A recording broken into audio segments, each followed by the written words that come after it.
संझा देते हैं ना, संझा देते हैं उससे आधा घंटा पौने घंटा पहले, आधा पौने घंटा बाद गोधूली का समय चलता है। समय बताइए, 4:30-5 बजे से लेकर के 6:30 पौने 7 बजे तक गोधूली का समय चलता है। इस समय 5 काम मनुष्य को नहीं करने चाहिए। कौन कौन सा काम? ध्यान से सुन लीजिए। सबसे पहला काम, इस समय आप भोजन नहीं करेंगे।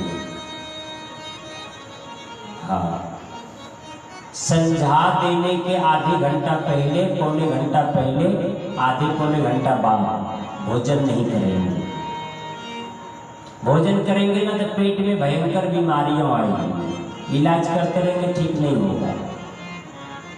संझा के समय में सोएंगे नहीं, बीमार भी पड़े हैं तो जग करके रहिए। उस समय सोएंगे तो घर से लक्ष्मी चली जाएगी। संझा के समय माथे में कंघी नहीं करेंगे, बाल टूटना बंद नहीं होगा, माथे का दर्द खत्म नहीं होगा। और हमारी माताओं का ये तो समय थोड़ा गड़बड़ हो गया। 2 बजे तक सो करके जगेगी, कुल्ली गल्ली करेगी, झाड़ू बहाड़ू कर लेगी, तब बैठेगी माथा ढाल के।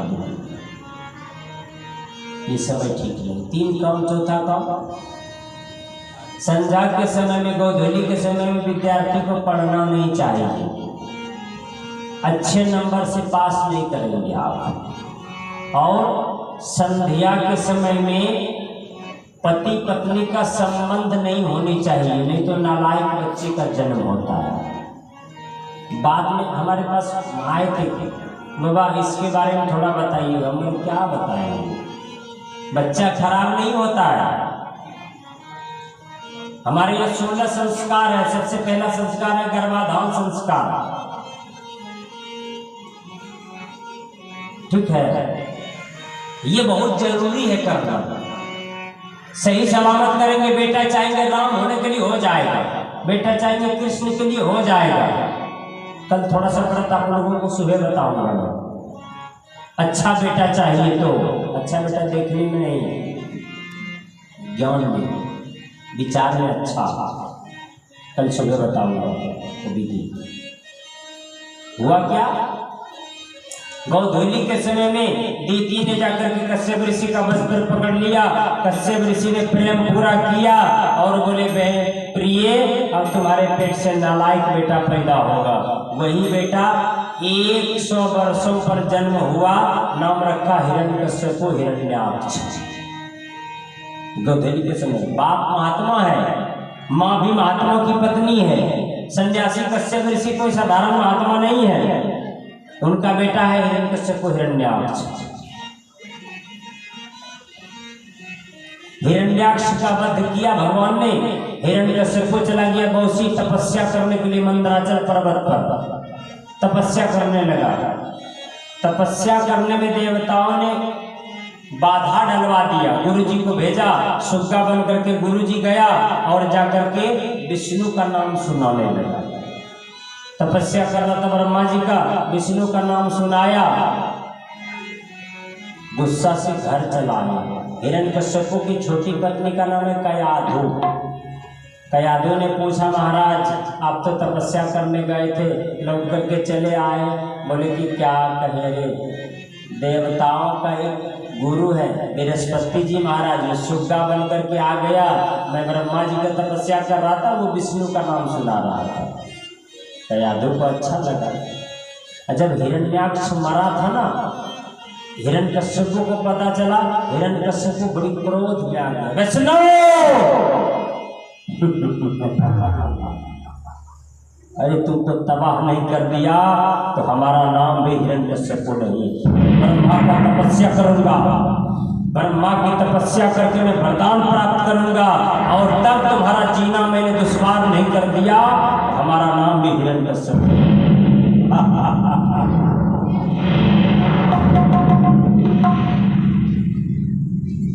कयाधु ने कहा तो तपस्या करके ले आते। बोले मैं ब्रह्मा का तपस्या कर रहा था और वो सुग्गा विष्णु का नाम सुना रहा था। कयाधु ने हिरण्यकश्यपु को 108 बार विष्णु का नाम बोलवा दिया। भागवत में इतनी लंबी नहीं है, विष्णु पुराण में लिखा है। उसी दिन उसी रात्रि में कयाधु के साथ हिरण्यकश्यपु का समागम हुआ। कयाधु गर्भवती हो गई। इंद्र ने देखा कि कयाधु गर्भवती हो गई, एक राक्षस और पैदा हो जाएगा। हिरण्यकश्यपु का भेष बना करके आया और इंद्र कयाधु का हरण कर दिया। नारद जी ने कहा, रे इंद्र क्या करता है, तो मूर्ख, पता है नारी का वध करेगा तो इसके पेट में बच्चा पल रहा है, बाल हत्या, महापाप। बाबा क्या करे, इसके पेट में बच्चा है, एक राक्षस और हो जाएगा, बोले हमको दे दो। नारद जी कुटिया पर लेकर के चले गए। कयाधु के पेट में नारद जी की कुटिया पर उस बच्चे ने 36,000 वर्षों तक सत्संग सुना। इसके बाद पैदा हुआ, नाम रखा प्रहलाद। पेट से ही सत्संग की बढ़िया कोई बच्चा बना करके निकला। हुआ कैसे? 108 बार विष्णु का नाम लिया था हिरण्यकश्यपु ने, तब गर्भाधान संस्कार हुआ था। शराब पी करके आएंगे, मांस खा करके आएंगे, चोरी करके आएंगे, गुंडागर्दी करके आएंगे। उस दिन आप अपने पत्नी के साथ सहवास करेंगे। बच्चा नालायक पैदा नहीं तो शैतान पैदा नहीं होगा तो भगवान पैदा होगा। गर्भाधान संस्कार सही करिए, बच्चा जैसा चाहिएगा वैसा। अरे राम बेटा चाहिए ना कि नहीं चाहिए? किसको चाहिए राम जैसा बेटा? हाथ उठाइए। श्रवण कुमार जैसा बेटा किसको चाहिए? हाथ उठाइए।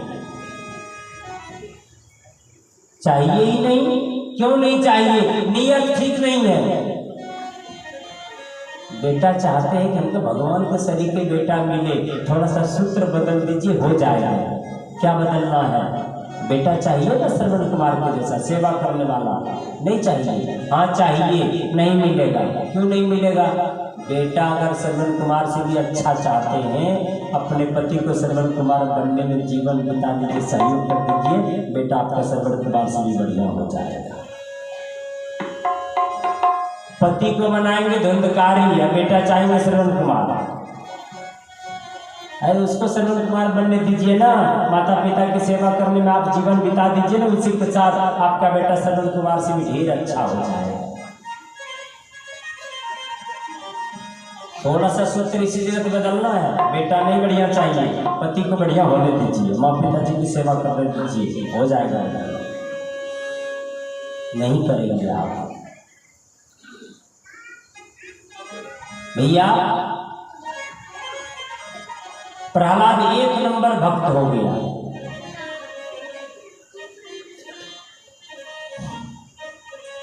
हिरण्यकश्यपु प्रहलाद को भेजा कि जाकर के देखो कोई विष्णु का नाम तो नहीं ले रहा है। कुंभकार की गली में गया, कुंभकार को देखा भगवान का भजन कर रहा है। अरे कुंभकार क्यों भजन कर रहा है? मेरे पिता का आदेश है। बोले क्या बताएं सरकार, मेरे छोटा छोटा बिल्ली का 2 बच्चा था जो आवा में चला गया है। अब बर्तन आवा में डाल दिया हूँ, अब अगर आवा तोड़ता हूँ तो सब बर्तन खराब हो जाएगा। मैं भगवान को मनाता हूँ, अगर बर्तन पक जाए, बच्चा बच जाए तो प्रभु मैं आपका ही भजन करूँगा। प्रहलाद ने कहा हो जाएगा, मुझे भरोसा है। एक सर्वेश्वर पर अचल विश्वास पूर्ण भरोसा है, हो जाएगा। अगर हो गया तो तेरे साथ मैं भी भजन करूंगा। अब प्रहलाद घर चलाया। दूसरे दिन गया प्रहलाद, जाकर के आवा तोड़वाया तो बिल्ली का बच्चा जिंदा निकल गया। हाँ, जिस कुम्हार आवा के अंदर चल गए बिल्ली, कुम्हार आवा के अंदर चल गए बिल्ली, सारे बर्तन पक गए, वह बर्तन रह गए कच्चा। सारे बर्तन पक गए, वह बर्तन रह गए कच्चा। आरती लगाए। अच्छा, अरे जलते आवा में कुम्हार